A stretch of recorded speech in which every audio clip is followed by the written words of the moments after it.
Yep.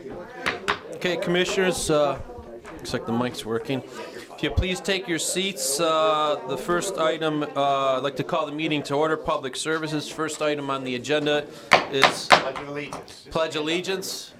Joe?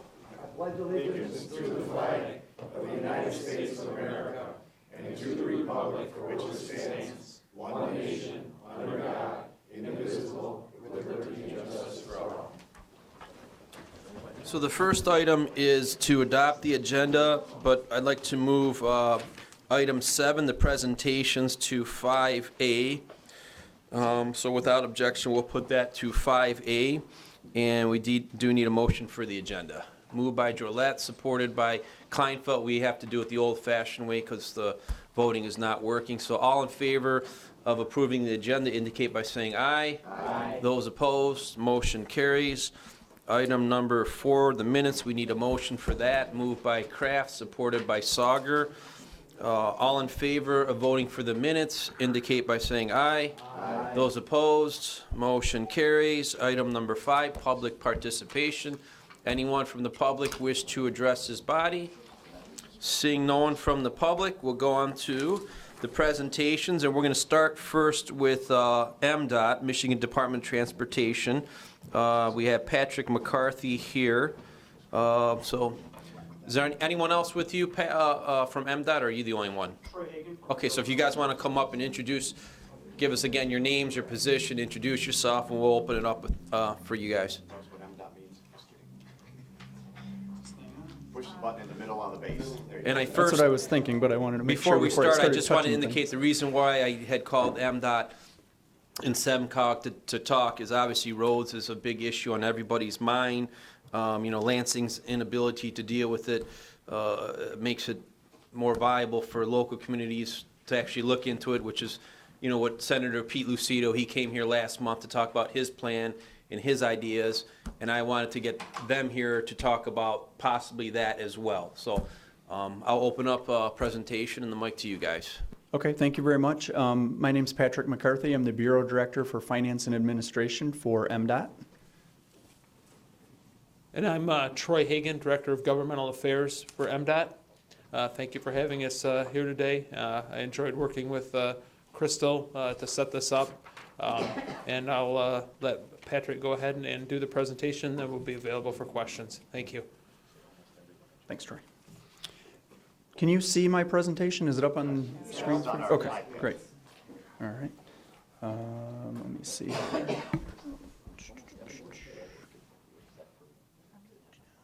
Aha, okay. Again, thank you for having us here today. I'm going to focus on, I guess, what I would call the high-level MDOT budget and the revenues that support our budget, as well as the various programs and uses of the budget from our fiscal year 2020 budget, which was passed September 30th, very late in the day, and then was adjusted by various transfers from the State Ed Board as well from the Governor's office.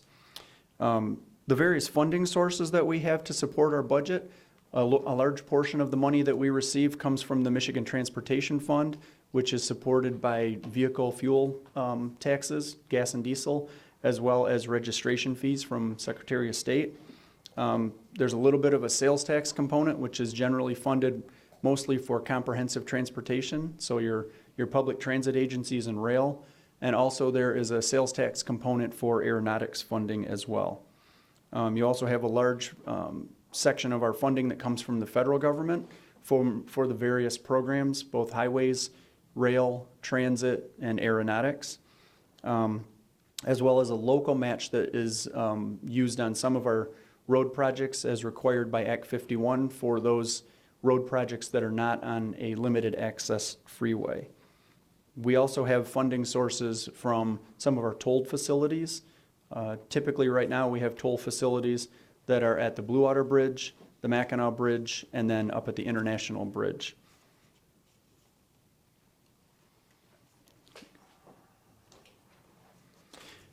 This slide demonstrates that from our budget, our budget is a little bit over $5 billion, and more than 50% of that $5 billion is distributed or funded or funding programs at the local level. whether that is a road and bridge distribution through the MTF, or funding public transportation, or the aeronautics program. And then 41% of the funding is used on the trunk lines road and bridge programs. These numbers, as I stated earlier, reflects all of the vetoes and board, state ad board adjustments that were made for our fiscal year 20 budget. The governor's proposal, when she presented her executive recommended budget, included a request or program of a $2.5 billion Fixing Michigan Roads Fund, which would have raised revenues for changing the redirection of the income tax that is planned eventually through. Right now, it's $325 million in fiscal year 20. It'll move up to $600 million in fiscal year 21. And then there's the rest of the breakdown of what was going to go to the state-owned trunk line roads, which are your M, your US, and your I routes. And then $570 million that was going to go to local roads. 64. Go ahead, yeah, Commissioner. Mr. Brown. The numbers you're talking about, these are the new adopted budget? These are based on the new adopted budget? This not the page- proposed. We don't have the proposed budget. The proposed budget is not. This page is just what was proposed but was not passed. The prior two slides it with relevant the then? pie charts were actual past budget, executed budgets for fiscal year 20.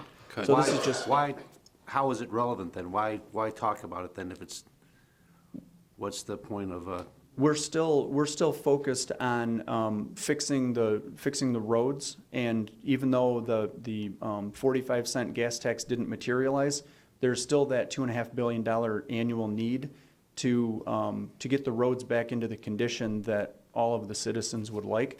One of the requests that was asked of me for the presentation was to talk about the divestiture over the last 40 years of the road funding. so let's still talk about what was proposed as part of that discussion, not what is actually happening. This is what was proposed. The first two Yeah. slides was what actually did pass. All right, thank you. This chart is showing the how the actual growth in the MTF fund for the last 30 years should look if the revenues had kept up with inflation. So the divestiture over the last 30 years is why we needed to request the additional revenues for the road and bridge program across the state for both the trunk line and the local roads. This is one of my favorite slides. It shows how what people paid back in 1959 for their vehicle registration and fuel, and how that compares to what they were paying in 2019. You can see that if we inflated the 1959 numbers to today, the registration fees keep up with what you would expect because the value of the vehicles continues to grow, and that's what the registration fee is based on. Where we're really seeing the decline in the purchasing power is from the Michigan fuel tax and the federal fuel taxes. Those have not been keeping up with inflation. Just a quick question. So you're saying had they kept up at the rate of inflation, you're saying that the fuel taxes should be higher than they are now? Is that what you're saying? Correct. Okay, Yeah. that's all I want to know. Thank you. This is just a slide that shows how other states in the Midwest collect or fund their programs with their gas tax. Many of them have a state gas tax, but they also, Michigan is one that also applies the sales tax to the gasoline. A few other states have similar programs. You can see that Michigan is in about third place behind Indiana and Ohio as far as the total collection that happens on a gallon of gasoline. The next slide, this slide shows you that even though I'll go jump real quickly.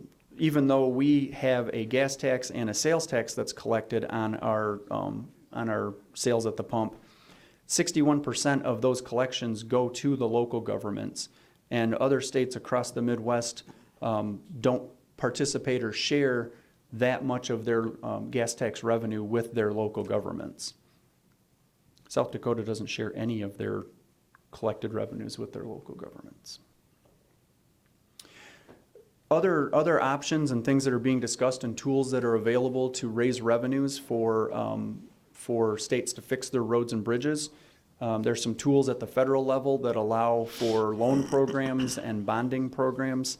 At state levels, they have motor fuel registration, licensing fees. Tolls is another option that's being discussed or going to be studied. At the local levels, they can do special assessments, local option taxes. And then you get into the private industry participation, and you can do P3s, tolling arrangements, design build contracts, where some of the funding is provided by private industry, but also some of the risk of delivering those projects is transferred to those private industries as well. This slide shows that the various tools that are available as far as a bonding program that can be offered by the states. Michigan has the ability to issue bonds to be used for their road and bridge program as well as their transit and rail. But not every state in the nation has that ability. Some of them are able to pledge their general obligation funds, their general fund dollars. Michigan has the ability to pledge their revenues from their fuel taxes and registration fees raised through the Michigan Transportation Fund and into the State Trunkline Fund. Okay, I went through that fairly quickly, but I wanted to make sure that we didn't take too much of the time of your meeting, and I wanted to focus on any questions that you might have about. Okay, so let me just see, are our computers working for questions or no? Mike's not here. Okay, so the computers aren't working right now, so just a show of hands, I need to see yeah, okay, so Chair Smith, and then just raise your hand, I'll add you on. Thank you. Thanks for your presentation. I just have a question about the last slide. Okay. So you say we have the ability to bond for the roads. Do we? Yes, we do. The And- last time that we issued new money bonds was 2011. And that was for some of the older programs from prior administrations for Jobs Today, Build Michigan 1, 2, and 3. And what kind of room do we have in that bonding ability right now if we were to do that again? At the MDOT level for our trunk line ability, we have a fairly significant, because we haven't issued bonds in about 8 or 9 years, we've paid off a lot of that debt service. And we've also, we keep a fairly close look at our ability to refund the existing bonds and take advantage of low interest rates that are in the market right now.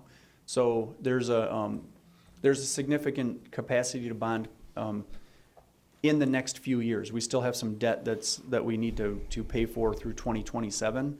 And then we have quite a bit of capacity.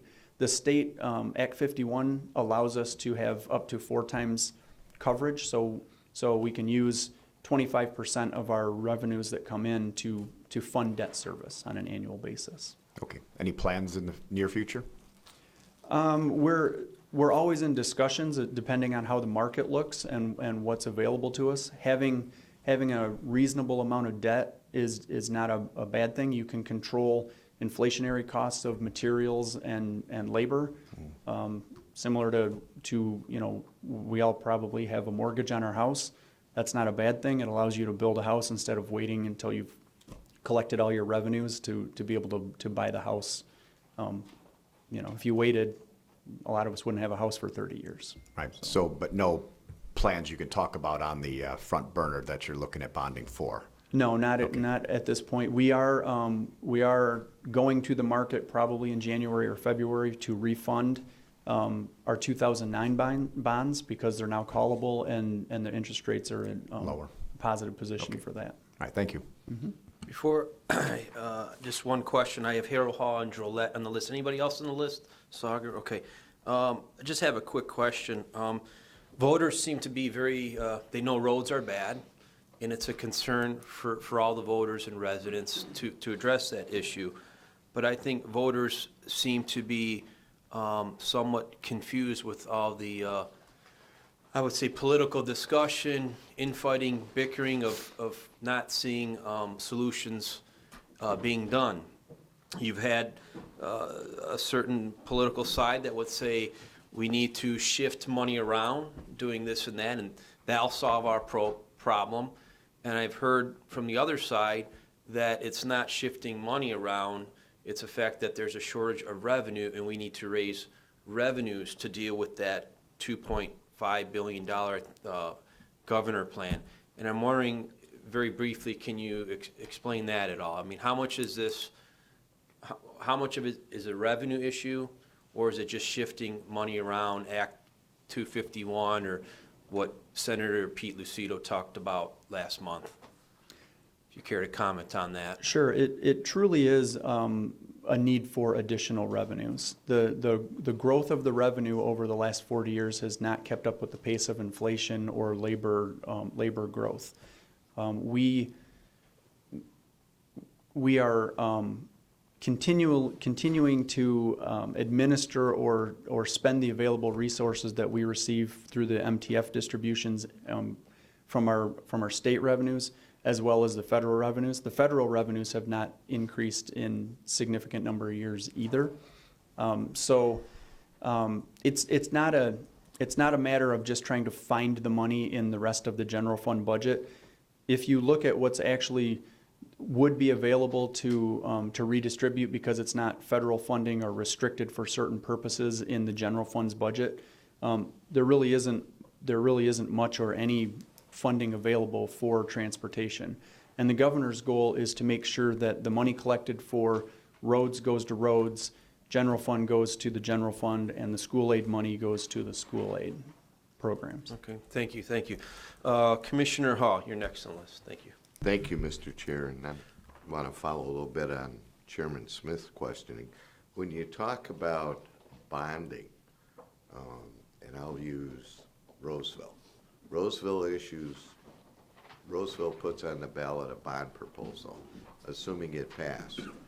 That money doesn't go to the MDOT roads, that goes to the local municipal roads, isn't that correct? Correct. Any municipality that issues their own debt and uses that for their own local roads, then would use their resources to pay the debt service for that. So a bonding proposal at the local level does not deal with the deficit that MDOT has? Correct. Okay. Correct. I wanted to make that clear. Secondly, Macomb County and the state of, I've been through this presentation about 6 times, by the way. Macomb County and the state of Michigan are donors back. We literally send money back versus the northern communities who are not only collecting less than Macomb and the state, they're equally spending, if not as much, more than we are. So I know State Senator Lucido thinks PA 51 fixes that. That addresses a portion of that, dealing with keeping the funding in Macomb County, correct? It doesn't help the state when it comes to distributions to Mackinac, for instance. I wasn't here to see Representative Lucido's presentation, but I will say that You were lucky. depending on how any changes are proposed for Act 51, there's always going to be winners and losers. If the pot doesn't grow, it's just a redistribution of the revenues that are available to all of the municipalities. Unless they start to change the distribution. Right now, MDOT receives 39.1%, the counties 39.1%, and the cities and villages get 21.8%. So if those percentages start to change, then it becomes a change between what's spent on the trunk line and what's spent at the local level. If you just focus on changing the distribution for the counties based on mileage or population or registration fees, now it's just changing between the counties who gets what amount. Yeah, it's pot to pot is what it really gets down to, right? If that's the proposal, is that they redistribute to the counties based on the county's share of Act 51, then yes, it's just moving it from one county to another. The goal is to raise revenues for all of the municipalities and MDOT. And one of my favorite topics up in Lansing was prioritization, how MDOT prioritizes what roads are going to be done. We've got Gratiot from 11 Mile Road to 14 Mile Road falling apart, and our guy Brian back there said, hey, not my priority, which I greatly appreciate him saying that, because there was a statement made that we were higher on the list and we got kicked lower on the list because of a criteria that MDOT uses for prioritization, only to find out the money went up north.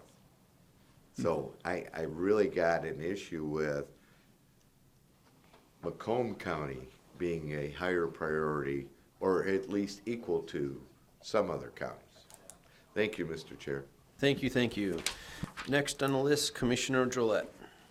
Thank you, Mr. Chair, and I'm going to follow up on some of the most recent commenters regarding, Commissioner, or rather Senator Lucido's proposal. My understanding of the proposal is that counties would keep the revenue generated from vehicle registrations that within their county, as opposed to having it run through the Act 51 formula and then a portion of it coming back. And my understanding, based on Senator Lucido's proposal, is that wouldn't fix the inequity that people here in Southeast Michigan believe exists because of the Act 51 formula. It would make it less inequity. We wouldn't become winners, we'd become less losers, is my understanding of it. Leon, you ever played sports? Not very well. No. But, Less loser? yeah, has MDOT run the numbers on what the impact would be of that proposal? So we as a county would know what it would mean to us and our roads if that proposal were to go into effect and counties kept their, vehicle registration funds. Because of the early nature of that proposal, we have not run any of the numbers yet to decide who the winners and losers of that would be. MDOT also at this point doesn't have the information that Senator Lucido is using. That's all in the Secretary of State. They keep track of the registrations and what goes to what county. If I recall correctly, though, one part of the language in that proposed bill is that all of those registration fees would go back to the counties, which means that MDOT would not participate in 39.1% of those revenues. So the way it's written and the way I understand it would be a significant increase to the county roads, but would have a huge detriment to the funding for the trunk line roads. Even that's one thing that people also need to, I guess, appreciate is that even when that money is spent on a trunk line route, it's still a major road in your county, and many people will see the benefits of us working on M3 and M1 and I-96 and I-94. So, it is a trunk line route, but that's where a significant portion of the average daily traffic and the commercial traffic occurs on that day. So that's actually helpful to point out to us, and I recognize that MDOT cannot run numbers on every idea that's proposed. But if there's actual legislation, I believe that this is legislation that's been introduced and has been talked about potentially as a ballot initiative, that perhaps it would be helpful if there was an opportunity to run those numbers and say, this would have happened to your highways in Macomb County. This would be, what the impact would be on your county roads. It'd be helpful for us to have that information. So if there is a chance to do that, if this proposal moves forward, it'd be helpful. okay, we'll take that suggestion back and look into that. Thank you very much. Thanks for being here today. I appreciate it very much. Just to add on what Leon said, the thing that caught my attention was when Senator Lucido was here, he said that his proposal for the registration fees would mean an extra $63 million, am I right on that number, to Macomb County? So that's what we'd like to know. What would that be? Is that good? Is it bad? Are those numbers accurate? I don't know.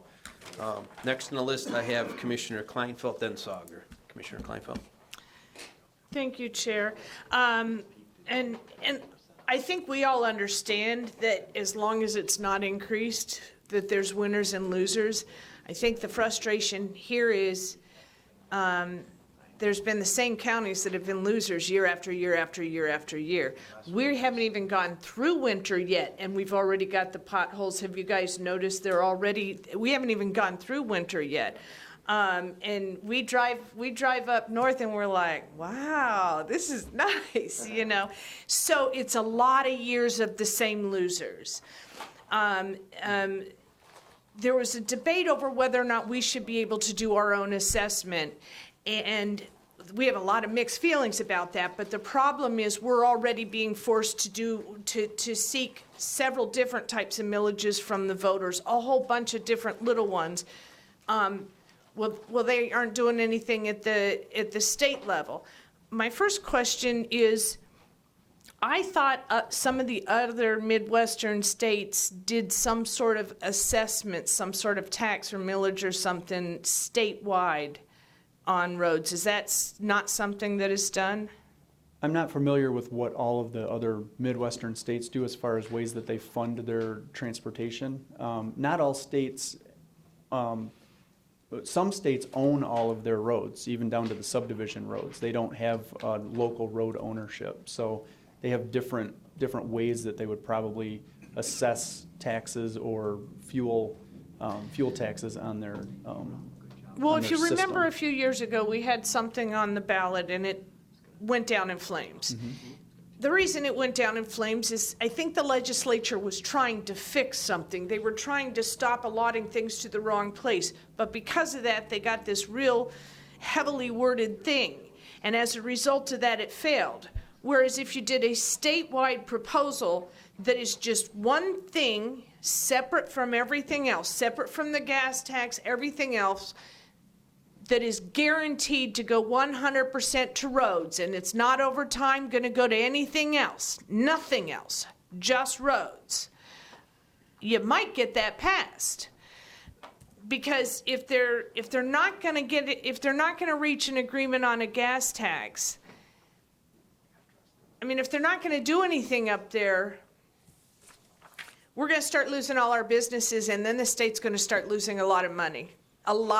And then there won't be roads up in the northern area that are nice. Because I'm looking at the autonomous vehicles. How are they supposed to drive on streets that look like they got hit by bombs? So I know that you're not the one to talk to about it, but that is, if we're going to start losing the businesses, and then the state's going to start losing tax dollars. Thank you. Thank you, Veronica. Very good comments. Commissioner Sauger? Yeah, what I got to say is I don't want to take up the time of the board. I want to see you and your rep after the meeting or during the meeting to discuss the problem we got on Van Dyke. And Brian knows about it. I talked to him and he said it's strictly an MDOT doing. Paul Bueno, our state senator, has inquired. He's got no response. John Chirkham has got no response. And I got a map drawn here. I want to show you what is wrong with this. It's been going on for years. So rather than take up the whole board's time, I'll see you after our meeting. I think if we could get your contact information, we weren't going to stay for the whole meeting. We were going to do our I'll see you presentation and before go. you leave, and I'll give this to you. Okay, Great. But I can get you in contact with the proper people in the metro region that are the engineers that can take that information or have that conversation with you. Somebody, the buck's being passed down. I don't want to take their time up here. We got other things to do, but you got to know about this. Okay. Thank you. Next, Commissioner Carabelli. Thank you, Mr. Chairman. Thank you for being here. Question I have is, and I believe it'd be a policy thing, then it would go to the legislation.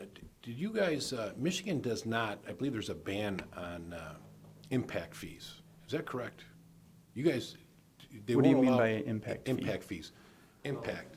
So if on a corner of a major intersection, there the impact is going to be it's a flashing light now, but they actually need, because the traffic is going to be generated, there's got to be actual traffic lights up now and turn lanes. And Michigan, a lot of other states have these impact fees, but Michigan, I think it's against the law of our policy. Are you familiar with that? I'm not familiar with that. So then, I'm guessing if you're not familiar with it, it must be a state law with the legislation, because impact fees, I never understood why they never did those in Michigan, and almost all the other states have them. And if you don't know, you don't know. I Wait for the apologize. next meeting. I have not heard that term before, so All right, now thank you've you. got me curious, though. Thank you, Mr. Chairman. Thank you, thank you. Any other questions for any commissioners that did not speak on the first round? Sorry, Bob. Okay, Chair Smith on the second round. Thank you.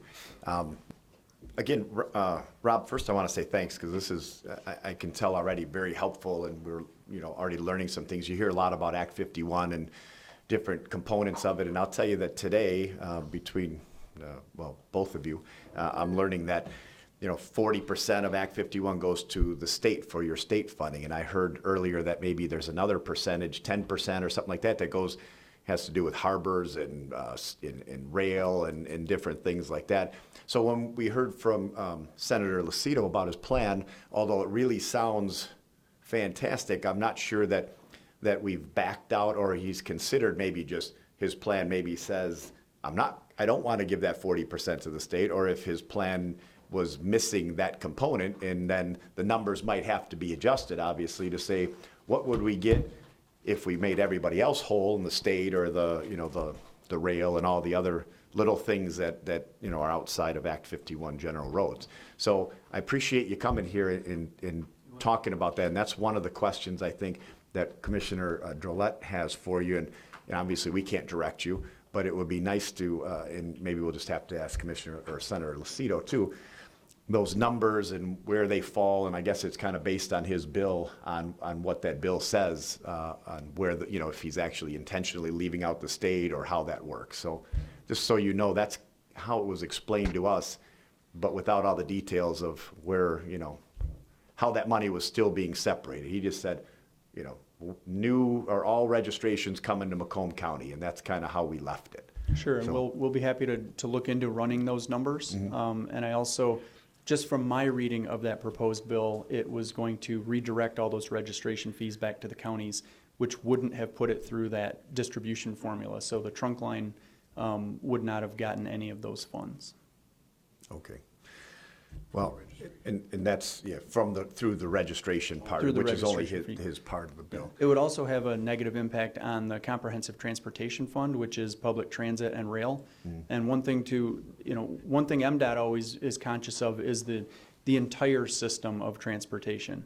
By improving or maintaining our railways, that keeps a lot of significant heavy traffic off of the roadways. So there's that freight corridor movement that it's important to balance all of the needs, and helps with congestion mitigation by driving that heavy traffic to the rail lines, and also supporting our public transportation as well. Does the rail part include crossings too? Because I know that rail, they're actually the ones in charge of their crossing areas and the repaving of those. So is that part of that, just out of curiosity? There Or is that funding MDOT? in our budget for local rail grade crossings, so we can work on Great. crossing improvements and grade separations. Great. I think you just did one at Cass Avenue down the road, so we appreciate it.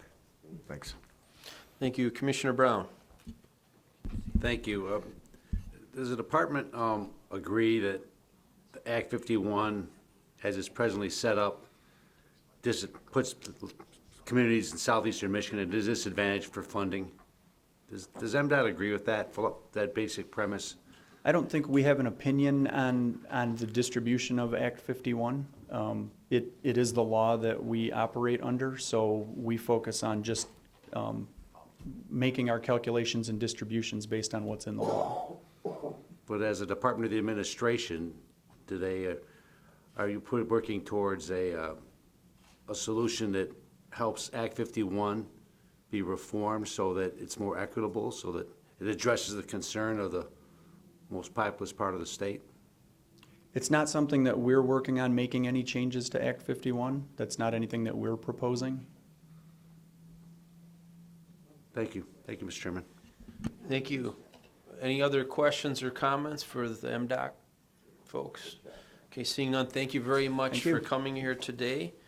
We appreciate it. Next, we have Bill Anderson from SEMCOG. Hello, Bill. How are you today? Good, good. Courtney's helping you out. She's coming. I'm gonna be nicer to you. I appreciate that. Yeah. Famous last words. Yeah. I did it. Sorry. All right. First, I need to ask. I know I sent a lot of materials that were probably loaded into the system, and they're probably sitting in computer never land, right? No, they are there? Great. Okay. So let's go ahead, and again, I was asked to come and talk about road funding and put a little spin on terms of Senator Lucido's legislation. So I'll try and give you some background.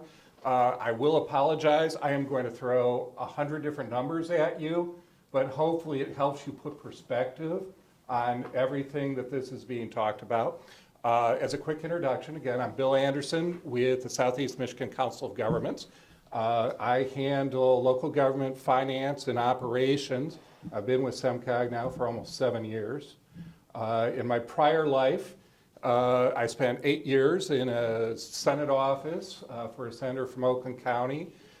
10 years I was a senior policy advisor on the House Republican Programs and Research section, primarily focused on tax policy and local government issues. And another 12 years I worked as a lobbyist for the Michigan Townships Association. So I'll try and draw on all those, as well as being a township supervisor and a school board member in the past, and try and put it into perspective for you today. So first off, we go back to the very basics. We look at our PACER ratings. This is the PACER rating for federal aid eligible roads, otherwise easily described as our major roads in the state.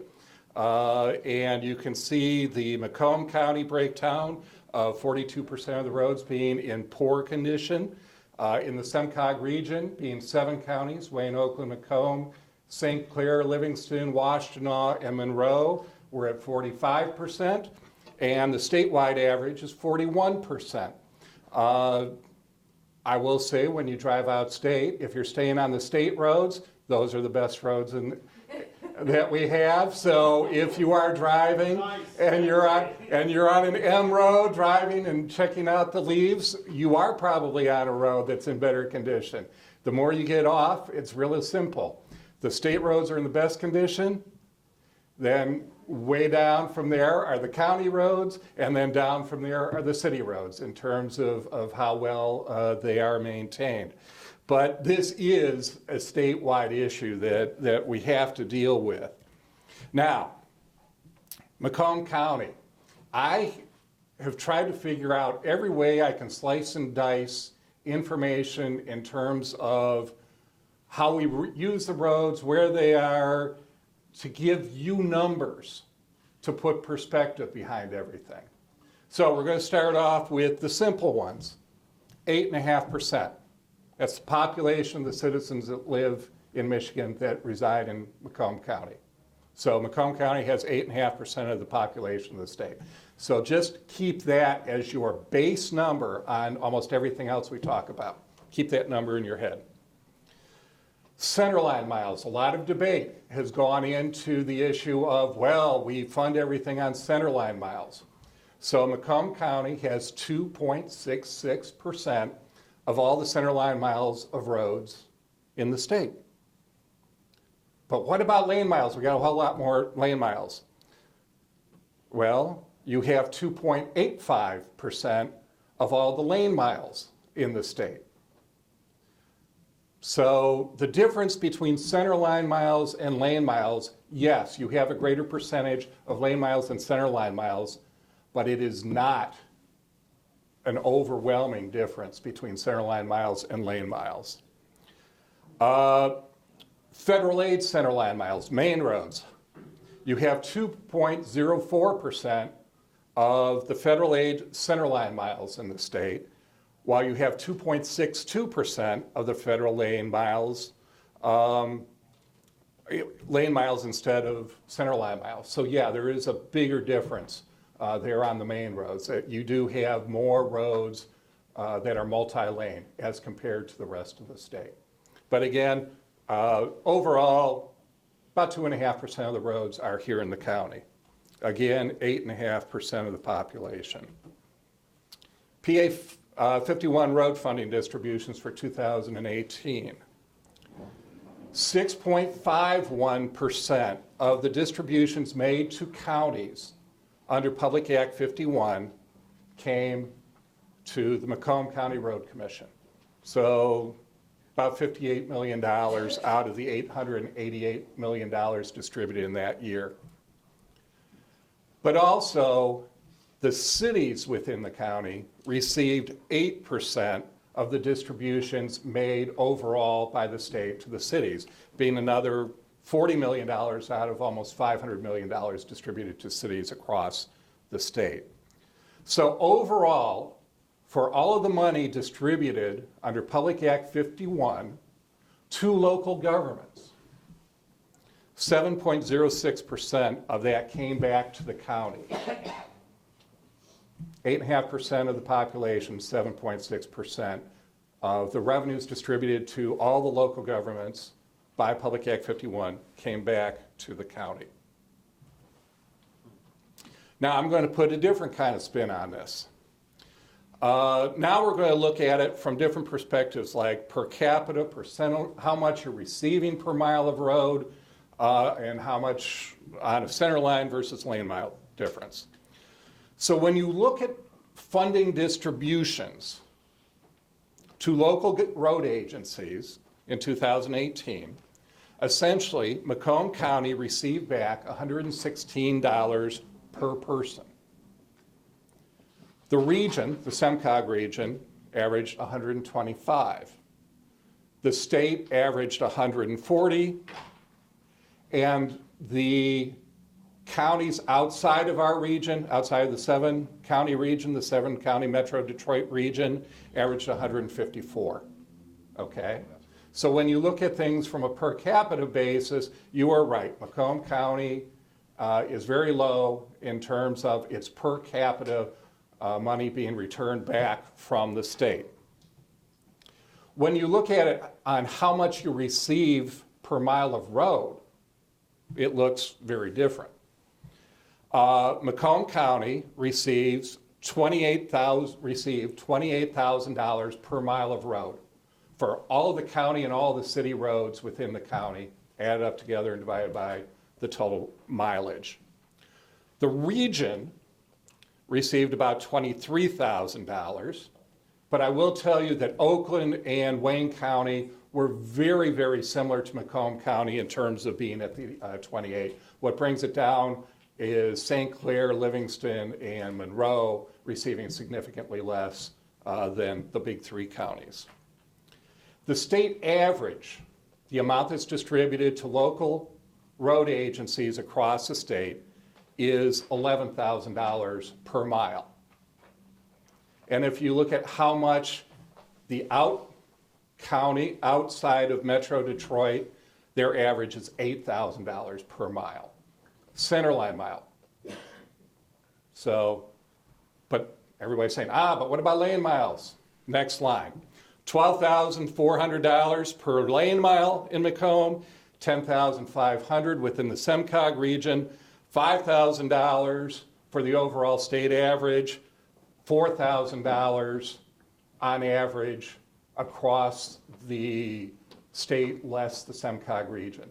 So you're receiving about 3 times as much money per mile of road than anybody outside of metropolitan Detroit area would receive. Okay, I'm telling you, lots of numbers, I apologize. You want to know how much you travel in the county? We've got those numbers. 6.26% of the vehicle miles traveled in the state occur within this county.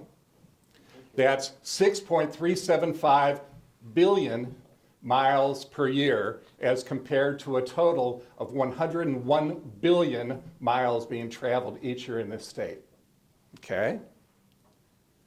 But only 4.79% of the commercial vehicle miles are traveled in Macomb County, being 340 million of the 7.1 billion being traveled each year.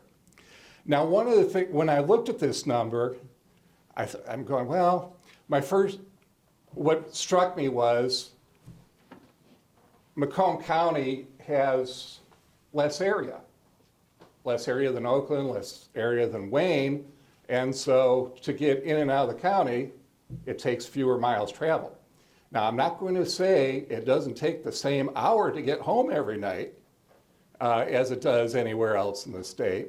And that's the one issue that this doesn't measure, is the congestion that you have to go through to get through those 6 billion miles a year. So then there's the issue of vehicle plate transactions. 8.5% of the population, 8.89% of the vehicle plate transactions were conducted in this county. And you will see the numbers from the Secretary of State's office. I pulled these from the Secretary of State's office that lists every county in the state and all the different types of plates. Now, that's not all passenger vehicles. It can be trailers and other transactions that take place. Now, the interesting part is the percentage of the revenues generated is actually a higher percentage. And this is the highest percentage that I came across of all these measures that I was looking at. 9.28% of the vehicle plate revenues came out of Macomb County, and that was $114 million in 2018 out of the $1.23 billion that was collected overall. There was a few other dollars that aren't assigned to anybody because they're like international registration plates. So the reason why this is being watched is because it's actually part of the current distribution formula for how much money is to go back to county road agencies. Almost half of the money distributed to county road agencies is currently distributed based on how much money is collected from the county. So that's actually the biggest component of the current formula. But I will also point out, I did watch Senator Lucido, and he was estimating at like 180 million. And I think he was, number one, I heard him use the number of transactions being somewhere around 850,000, but the Secretary of State's number indicates more like 750,000. And he was suggesting an average of $220, whereas the overall average is 145. So what I can say is Macomb County does like its vehicles, and Macomb County does like more expensive vehicles than the average in the state. So you are on the plus side in terms of vehicle revenues. Now, he also had a bill to dedicate back the gas tax revenues that were sold in the county. The problem is the state doesn't track sales by county. All gasoline tax revenues are collected from the wholesaler. So we collect from, I have no idea how many wholesalers there are in the state, but basically they report to the state how many gallons they sold and send it that way. So the state doesn't track by retailer. But if you look at vehicle miles traveled, you're below average. So the question is, would your gasoline sales be below average as well? Would those be proportionate to each other? Okay, so again, we'll go back to the impact of a revenue-based formula. Macomb County population, 8.5%. Current share of the pot is 7%. Plate revenues, 9.28%. Using the gas tax based on vehicle miles traveled, that would be 6.2%. So let's say we went to a formula that was completely distributing money based on gas tax sales and vehicle registration sales. The two are actually generating almost exactly the same amount in revenues. So it's simply the average of those two percentages, you would get about 7.8% of the revenues as compared to 7% of the revenues now, or about a 10% increase in the revenues that would be distributed to the cities and the counties here. But there's also the flip side of it. And I went to Keywan, the most obscure county that we've got. Well, not the most obscure. the smallest population. A lot of people know where Keweenaw is, but I'll bet you a lot of people don't know where, like, Alger County is. Where's Keweenaw, this county? I don't know, I'm sorry. Huh? Where's this county at? I don't. Okay, thank you. It's the very top of the, it's the very top of the state. It's a full staff canal. Okay. You would have known it was, the state capital was almost located right outside of Keweenaw. The current Public Act 51 distribution is that they receive about $1.5 million a year in Keweenaw County. But also the county puts in about $1.2 million a year to the operation of their roads. If we went to a pure distribution formula, they would drop from $1.5 million to probably about $500,000. Now, and by the way, Keweenaw County last year pushed 26 feet of snow aside. It's interesting, if you go to their county website, they actually have a daily snowfall for the season. They track how much snow they got and cumulative for the month and for the year. And they had 100 days where they got at least an inch of snow. And, they had 16 inches on one day in May. So it's a little different world up there. So here's to put some perspective in terms of when we look at the condition of Michigan roads, and we like to say compare it to our neighboring states, or the rest of the nation for that matter. In 1992, Michigan spent essentially $84 per person on road construction, about half the national average. And we ranked last in the nation in this, and this is all numbers that come out of the U.S. Census Bureau that are compiled from the finance reports that every local government must file. In 2002, we spent $116 per person. We were up, but we were still half the national average. In 2012, we were up just a little bit more to $118 per person, well less than half the national average. And in 2015, and this included $400 million, I think, that the state was subsidizing with general fund revenues, we were still half the national average, ranked dead last in the nation. When you're dead last in the nation and spending on something at half the national rate for a quarter of a century on something, it's not going to look too good. But again, per capita doesn't tell really a good story because there are so many differences. Per capita spending on Montana is much higher because there aren't a whole lot of people and there's a whole lot of roads you got to take care of. Rural states, have high per capitas. Urbanized areas have high expenditures because they're very complicated roads. So what we did was we, again, looked at this from the perspective of the surrounding states. Why I like comparing ourselves to the other states around us is we all have similar sizes, we have similar populations, and we have similar issues with weather. So back in 2014,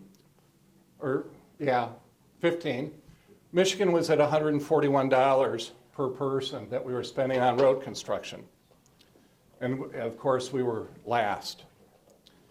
But in this category, we were spending about a third of what our surrounding states were on road construction back in 2015. Now, the green on this chart indicates where we will get to in 2021 under the prior administration's road funding increase. We should get up to $220. We'd still be last in the nation. I just looked at the numbers for 2017 that were just released a month ago. Michigan, in 2017, after we started increasing our funding for roads, we moved up from 50th to 47th. Hooray. Bill, very quickly, what was that again? The 6 or 7 cent gas tax increase? Is that what you're talking about? Between that and the 20% increase in the vote in the vehicle registration fees, that moved us from 50th to 47th. Okay, and that's the green part here. That's the green, and the green part is actually that plus the extra 600 million that's going to be coming from the income tax. So this is the $1.2 billion proposal, and it assumes that all of the new money will go into construction. I will say that. I mean, we're giving it the benefit of the doubt that we will still be below the other states what they were spending back in 2015. As you can see also, the other green bars, our surrounding states have also significantly increased the funding on their roads. Illinois doubled, I think, their vehicle registration fees and increased their gas tax, I think 2 years ago. Indiana put a sales tax on gasoline, but dedicated 100% of it to roads and increased the gas tax. Ohio increased the gas tax. And so they are all going to be pushing up into the $400 per person, while we're still at maybe the $200 per person for a similar climate, similar needs, similar populations, similar everything. If we got the $2 billion plus that the governor wants us to get, we would beat 2 states on the charts. We would still be behind most of the other states in the Midwest, even if we got that. That's how far behind, we are against the other Midwest states. And the problem is we have more work to do than they do because we haven't been spending the money up until that point. So let's take a look quickly at you have a flow chart, and this is why people complain about Public Act 51. The flow chart shows how the money is distributed under the formula for both starting up with the top and then flows down, and eventually each individual We need sheet. to, do you have extras to hand out, Bill? I got a few extras, yes. Okay, so I while was you're, expecting that you would have them, we have them, Crystal? and So, this is why I was asking whether everything got loaded into the system. That's it. okay, so it's in the hard copy packet? It's in the hard copy. Which page is that? Yeah, okay. Can't miss them. Gotcha, okay, we got it. It's on the computer also. It's page 9 of 9. Yeah. The easiest one, let's really focus in on the county distribution. Page 75 in your hard copy, or look on the computer. Sorry. Go ahead, Bill. If you need, I do have a few hard copies. I was going to bring hard copies for everybody, but I figured I send them electronically, you'd have them. But I brought a few anyway, just in case. Doesn't hurt. Essentially, things I want to point out. When you have $1 billion to distribute to the county road agencies, which is essentially, and I think this is 2018 numbers, to give you an idea of how that money is distributed, as I was saying, 479 million of that is distributed based on the proportion of the vehicle registration fees that were collected in your county versus the state total. So essentially, half of the money that is being distributed to the county road commissions is distributed based on how much money is collected in your county to title cars, trailers, other things. $10 million is basically sent to the UP to plow all that excess snow. So, and there are some other counties, but anybody that gets a lot of lake effect snow The state gives an extra $10 million out for that. An important component is another $100 million is distributed to county road agencies that have urban areas as designated under the U.S. Census. And so, you know, probably 2/3, 3/4 of Macomb County is designated within the urban area. So any of the roads that are there get extra money because they are in the urban area. That's what pushes up the average per road. That's what helps push that up. $64 million is distributed on a per centerline mile for primary mileage. But understand that's only a small component of the overall formula. $96 million is divided by 83, and every county gets an equal share. That's to make sure everybody has basic operational funding. Then another $164 million is divided up on the local. You have primary and local roads, and so $164 million is distributed on a per centerline mile for every local road in the state. And then finally, the last $88 million is divided up for those areas where there's rural population. So actually, Macomb County gets a portion of that as well for those areas outside of the urban areas. So you look at this formula, and for instance, that whole issue of lane miles versus centerline miles, those extra lane miles are in urban areas. So if you go and switch from lane miles from centerline miles to lane miles, it's simply going to be redistributing the money that's already in the urban areas. It doesn't have any other impact. So at best, it's going to be swapping out money between us and maybe Grand Rapids and Lansing. And so it doesn't bring money from the rural parts of the state down to the urban areas, because none of that money would have been impacted by that calculation. It would if local roads were more than 2 lanes, but local roads aren't more than 2 lanes. Nobody has local roads that are more than 2 lanes. So that money that might redistribute, that wouldn't have an impact on it. The issues that I see are, you know, overall, for the SEMCOG region, we have 47.6% of the population in the SEMCOG region. We do 45% of the traveling here in the region. We have 20.7% of the centerline miles and 21.7% of the lane miles. 1% difference between centerline and lane. We get 42.5% of the money distributed to local governments, based on 47.6% of the population. So, if you want to talk about redistribution, 47.6% of the population, 42.5% of the revenues. So you would say, based on that, we're slightly a donor region? About Not- 10%. Okay. In looking at Senator Lucido's bill, first time I looked at it, I'm going, well, first of all, it's written, it says the county is to spend all this money on county roads. And it was both for gasoline tax and for vehicle registration. And when he was describing it, he was saying the county would get it, and then they would have to give the money off to the cities.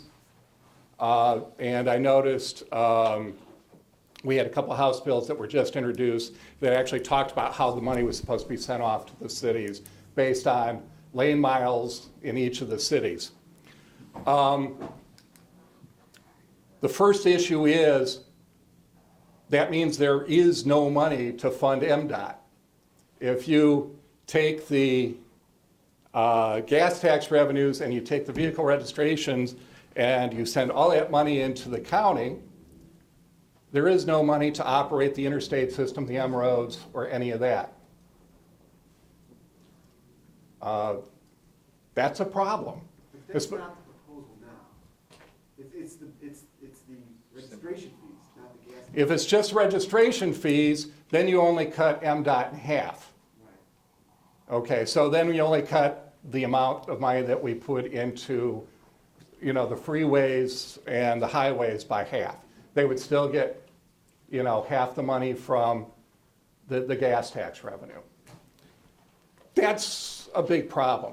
And that's what is kind of skewing those numbers that makes it look, you know, there's a lot of money there, and you say, oh, that's a lot more, but it's ignoring that, you know, currently 40% of that would have been taken off the top and sent back to MDOT.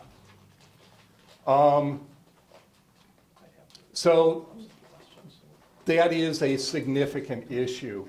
And also the number, again, that I saw him use, I think was an estimate that he was pulling off.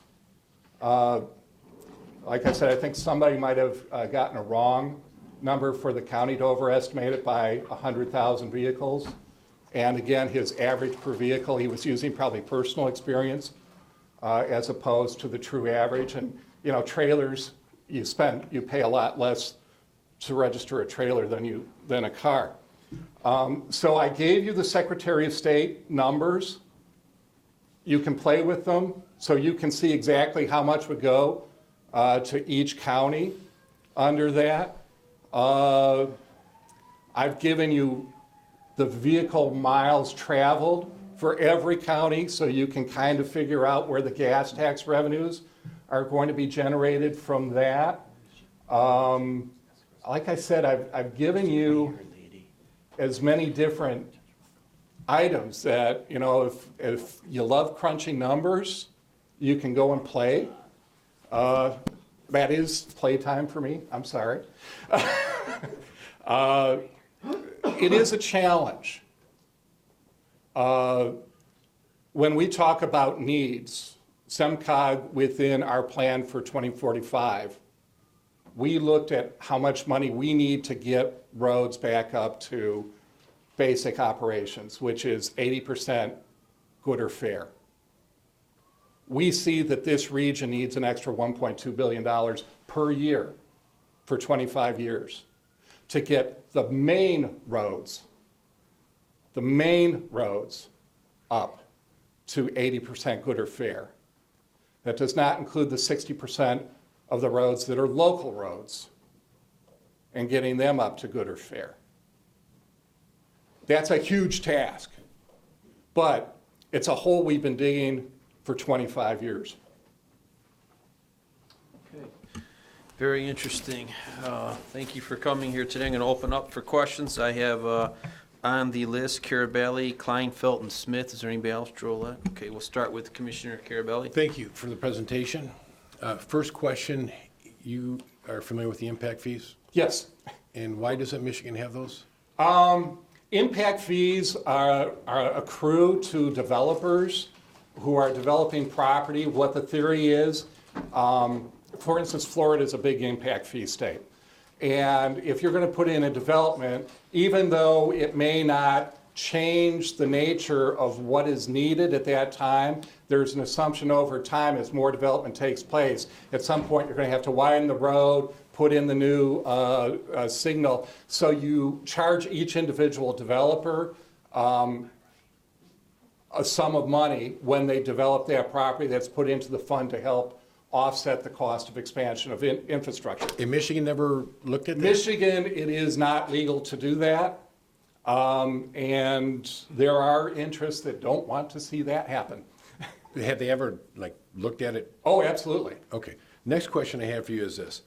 And somebody brought up the tax that Governor Snyder wanted, and it was very confusing, but it would have fixed what was going on. I looked at your information you passed on here. And I'm looking at the one where Ohio. The total tax on their gas is 38.51 cents. Michigan, it's 38.41. So we're only spending 0.10 less on gas tax in Michigan than we are in Ohio. But which is other tax, just bear with me. But when we go look at your other chart here, and it says, Ohio is 296 in the green up to 370. Michigan, we're at 141. I know it's the other tax, and that's what I believe the convoluted proposal during an election year. Everybody voted against it, but if I'm not mistaken, it would have taken the funds to go directly towards roads and taken everything else out of it, because the amount of taxes that we're paying compared to Ohio, and they're spending almost double on their roads than we are, is because of those other taxes that are on there. Am I fair to guess that? Of the taxes that are being collected. The interesting part is when you look nationally and you look at the revenues that are brought in by vehicle fuel taxes and vehicle registration fees and compare it to expenditures on roads, what you notice is that gas taxes are not the top funder for roads on average across the nation. Vehicle registration fees are not the top funder of roads across the nation. Other income is. Across the nation, other states use money from sources other than vehicle registration fees and gas taxes to a greater extent than they use on either of those two taxes. Impact fees, I'm sorry. Go ahead. Well, I'm just messing with you. Go ahead. Impact fees, tolling fees, local income taxes, local sales taxes, impact fees, special assessments, bond revenues. Those create more revenues for roads across the nation than do gas tax. In Michigan, we have relied exclusively on gas tax and vehicle registration fees, and then anytime we tried to push them up, everybody's going, oh, now we're getting higher than the national average, and we don't want to do that. But everybody ignores that everybody else is using other revenues. And that's what shifts the money where they have more money to spend than we do. Okay, so again, just looking at Ohio and Michigan, it's almost 0.10 difference in what they're charging at the pumps. And they're spending a heck of a lot more money on the roads just because we're diverting our funds to other sources. I have a question, and because I don't know, I'm not that familiar with it. Where did they say that the revenues from this new marijuana? Part of it does go to roads. Pardon me? Part of it will Why go to part of roads. it? Of course, Leon. No, in all honesty, how much money is that supposed to generate? It's, if I remember, about 10% of the tax revenue. I know the dollar amount, I don't know the percentage. What's the dollar amount? Early on, it's like 30 million, it grows up to, I think, 60 or so. 30 to 60 million, 60 million when it's mature, when the plants are fully grown. Okay, no, hold on a minute. That's a percentage of the tax. Yes. Okay. Why is not all the taxes? We're talking billions. At one time, I read somewhere, like. Well, no, the state didn't develop this. The If you people got put $2 this billion together. extra a year from this Yeah. tax that we're not using for anything else. Part of the money goes back to the communities where the facilities are being located. Part of the money is going into mental health. Part of the money is going to roads. And yeah, part of the money goes into education. So there is, but a bit of it is for potholes. Come on, I didn't invent that one. Thank you, Jim. Commissioner Kleinfeld. Thank you. You said that 8.89% of the transactions for plates come from Macomb County, but 9.8% of the revenue. Is that because of the type of vehicles? More than likely, because car registration fees are based on the original sticker price of the vehicle and then discounted for a couple years. So if you are going to buy, say, a more expensive pickup truck, you are going to pay a higher vehicle registration fee than I would on my Malibu. So I noticed also that none of the statistics you gave us took into account the difference in the amount of heavy vehicles versus lighter vehicles. And Did not go there. Did not. I know there's the whole wheel thing. I got the wheel thing. I know all about it. But I'm just saying you didn't take it into consideration, correct? Only from the standpoint that those vehicles pay significantly more in taxes because this is vehicle registrations, including commercial vehicles. Right. That's the reason I asked, was that discrepancy. Is that Really, you don't have to hauler. give me a long answer, I promise you, because there's Okay. other people waiting to speak. So we don't, trust me. Okay, so This is why formulas get complicated. MDOT takes in 40% of the revenue. Does MDOT have 40% of the roads? No, but they have 70% of the vehicle miles traveled. Okay, and if you take the freeways, there's federal dollars as well, correct? Yes. So do you know what percentage of the road MDOT has that aren't freeways? Actually, I gave you a vehicle miles traveled, or a vehicle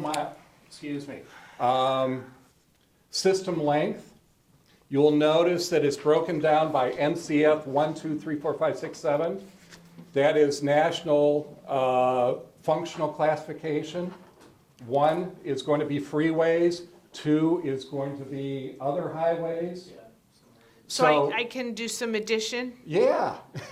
And so it shows Michigan, actually it shows the county and the total for the state. So you can see how much of that is freeway versus other highways.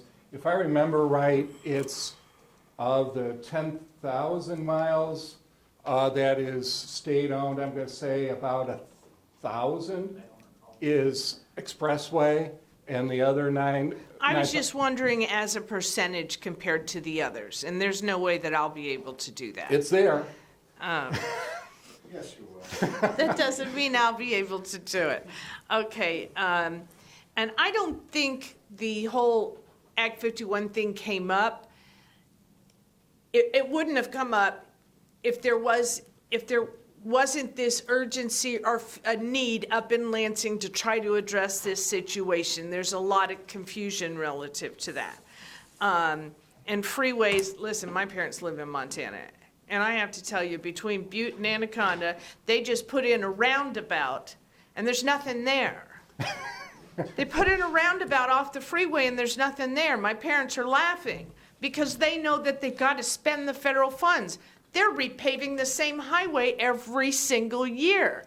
I know, my parents lived there, so clearly there's an issue with federal dollars. But the last thing I wanted to say was you said if we're traveling on the state roads in northern Michigan, yes, they're in great condition. These state roads in this area are not in great condition, which tells me if they're in great condition, the state needs to take a look at their emphasis on what they're doing, because we need more than just a little blacktop on top that just keeps popping up we need some of that serious work as well. Part of that is actually a problem I've been learning more about the federal formula lately, and especially because of like Senate Bill 518 and 519, I've been looking at this more. Briefly, because the federal formula has requirements as to where the money has to be spent as well, urban versus rural. And so you can't take rural money and spend it in urban. But for the state, you can. No. For the state not roads? When they are, remember, MDOT doesn't do anything without federal money being 80% of the pot. We have been for years. All right, thank you, Chair. So that has been directing those projects more than anything else. That's why we haven't been able to do 75 and 94. All right, thank you. Thank you, Chair Smith. Thank you.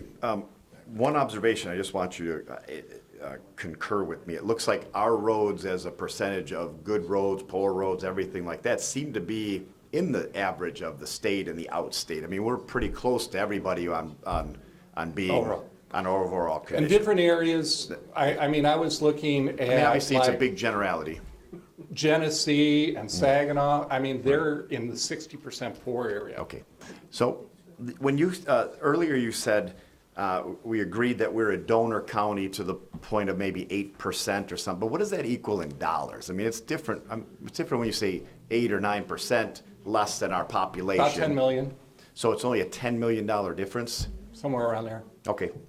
And then, I know you can't do this right now, but part of the problem with, we're talking about road tax versus, the other states and how they fund their money is, what's the overall taxes of these states, right? I mean, when you look at it, are we funding our government to the same level as they are, but we're spending a lot of money on other things and not using on roads? Or are taxes lower in general than the other states? And I don't need an answer right now, but, Actually, I've been looking at it. right, because I don't. We've fallen.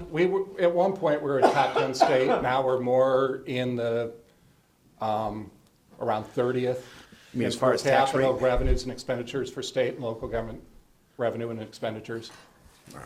Because it's, it depends how wide your view comes out on what you're really seeing here. And when you look at gas taxes versus gas taxes, we're even. Well, our roads should be good. Well, we're not looking at all the extra stuff. Yep. And at the end of the day, I guess when we're talking about fixing the funding, Act 51 fixing the funding doesn't really seem like that would solve our needs. It seems like extra funding or a redistribution, if worst case scenario or different case scenario of where our taxes are going throughout the state would be the answer to this.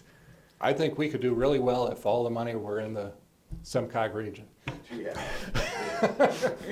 All right. We would Thank you. probably be able to take care of the roads. Thank you. And last speaker I have is Commissioner Drollet. Thank you, Chair. Just to follow up on what the Chair said, Bill, trying to get an understanding of the potential consequence of the Lucido legislation as we understand it today. They've taken out the gas dollars. What's left is the vehicle registration. You've been clear that that would have a major impact on MDOT. And I don't have to be in that. I haven't read every detail of the Lucido bill. So I don't know. I'm assuming if you took out MDOT and just use money that currently goes toward counties and let the counties keep it, would that be, in your guess, a significant difference? I would say probably in the neighborhood of 15 million a year. Okay. But it also, the problem is that would only be half the money. Then what would happen with the other half the money being the vehicle gas tax revenue? That would would that create a change? What do you mean? Well, if you're going to take money away under half, then the legislature still has control of the other half. I thought that other half goes through the Act 51 formula. But the formula can be changed by the legislature. And if No, it all of a can't. sudden, It never has been. no, it actually has been changed many times. Okay. But the basics are the same. Yeah. But if you, like I said, if you were to take these huge sums of, 15 huge million. percentages. If we were of money, to gain $15 million as a result, you're saying that pressure, it could translate to pressure in Lansing to redistribute the other part. to do that in some manner. Right. All right. Well, what you've demonstrated to me is that there's enough data, figures, statistics out there that we can pick whichever ones we want to justify our case because there's no shortage.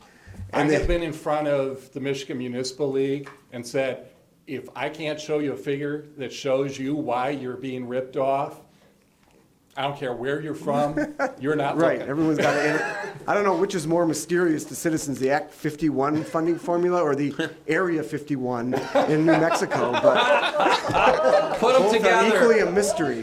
That's a good one, And I do have to, and I do have to remind you that the first 10% does go to the Comprehensive Transportation Fund, and that is all of our transit, our rail freight, ports are handled out of that. I don't think you guys handle, you guys don't have any marinas or anything along here? Well, 31 miles of. oh, you don't fund marinas, but, you know, there's you can get into dredging issues and those kind, not needed right now. Take a look, Bill. Yeah, Lake. I know. Okay, So- thank you, Commissioner. Just one last thing, the $15 million, is that for Macomb County, the Lucido bill? I would pick it closer to that, 15 or 50? I didn't hear you. 15. So Lucido is claiming, Leon, 63 from his presentation, and he's saying 15. Yeah, I can't remember what the exact figure that Senator Lucido used, but if Bill is correct and that the current bill introduced by Lucido exempts the gas tax but doesn't give MDOT any of the current funding that they Right. get through the vehicle registration fees, Right. it could be 63 million at that point. But if MDOT is continue to get their portion, if that's the case, then it'd be apparently less, 15.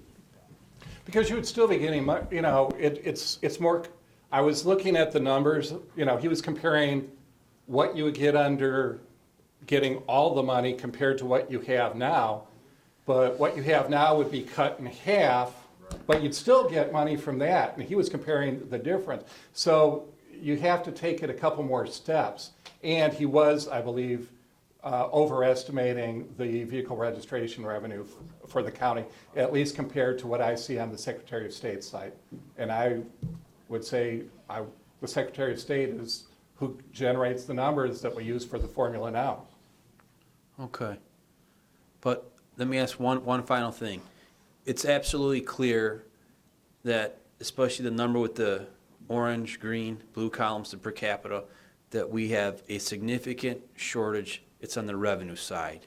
Yes, you can redistribute things. Yes, things are inequitable, not fair, donor, county, but it's a revenue problem. And that's what I'm getting, in my opinion. So seeing no other questions, we need to receive and file. We have moved by Kleinfeld, supported by Drollet.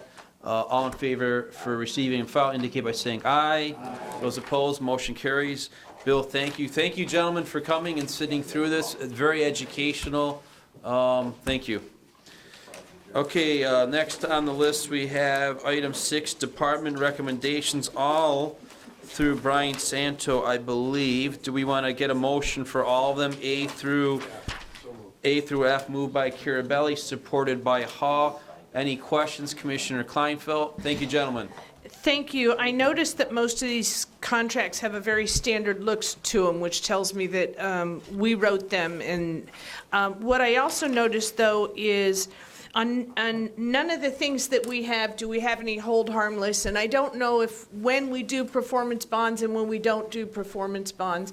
But I just noticed with all, if this is a new look for contracts, because they all looked exactly the same, if those are things that we do or don't do or should have in these contracts that aren't in them? I mean, I can look into that. These are our typical contracts. Yeah, if you that we- would, I would ask John Shepka about that, if those things should be in any of these, because they're all different sorts of things, you know, like one's an HVAC thing. Ask him if those sorts of things should be in any of these contracts, okay? I can Thank surely you. do that. That's Thank all you, I have, Commissioner. thank you. Thank you, Commissioner Brown. I have a question on item E. Turn on your Question on item E, the cost sharing agreement with Real Mill Community Schools of Washington Township for the Jewel Road travel. What is I've had several inquiries about that traffic light around the new school, the new high school there, and the traffic patterns, and Township hired some traffic engineers. Do you know anything about the background of that, Brian, or is that something I should talk to you offline about? I can surely talk to you offline about the background of that. Basically, the school system obviously has a high school now on Jewel Road south of the intersection. Mm-hmm. It is a T intersection. Jewel tees into 29 Mile Road. Previously, that is not a controlled intersection with a signal.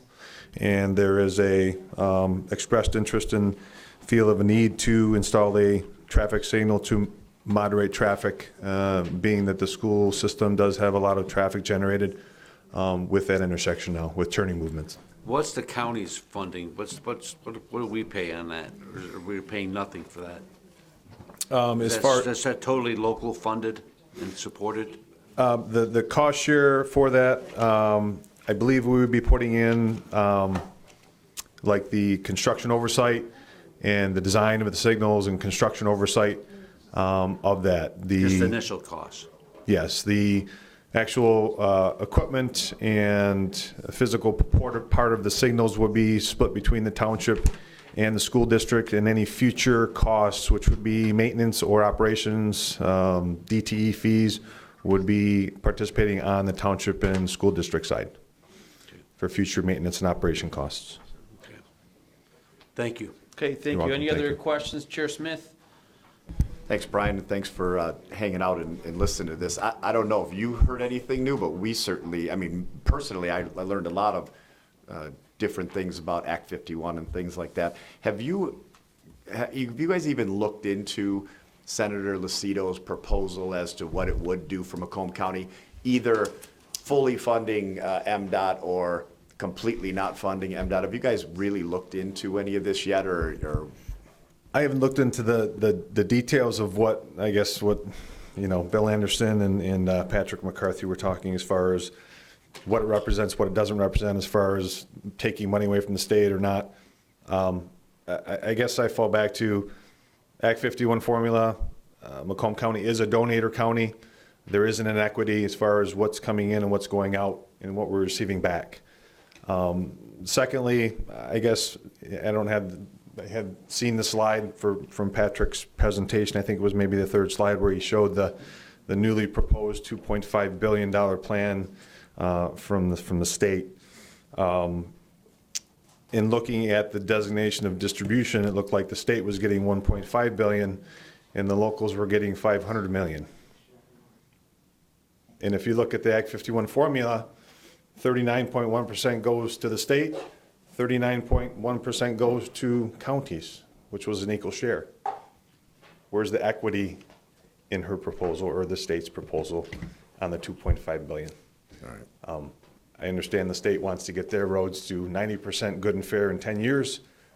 Where does that leave the locals and everyone else? All right. Thanks, Brian. You're welcome. Commissioner Hall? Thank you, Chairman. I just want to point out, although I applaud Senator Lucido on what he's doing and attempting to do, it hasn't had a committee hearing yet. It has not gone through any type of vote process yet. We had talked changing Act 51 12 years ago, and all the guy from SENCOG said it has changed. You couldn't even find the changes in it. The formula for funding has not changed in, what, 5 decades? Correct. So is there a need? Yeah, 100%. Is there action that's going to take place in a short period of time? Maybe in our lifetime. Thank you, Chair.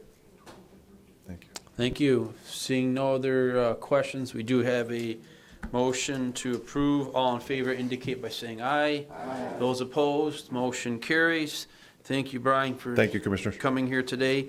Item number 8, correspondence. We need to receive and file for that. Moved by Duje, supported by Hall. All in favor indicate by saying aye. Aye. Those opposed, motion carries. Item number 9, new business. Commissioner Jorlet.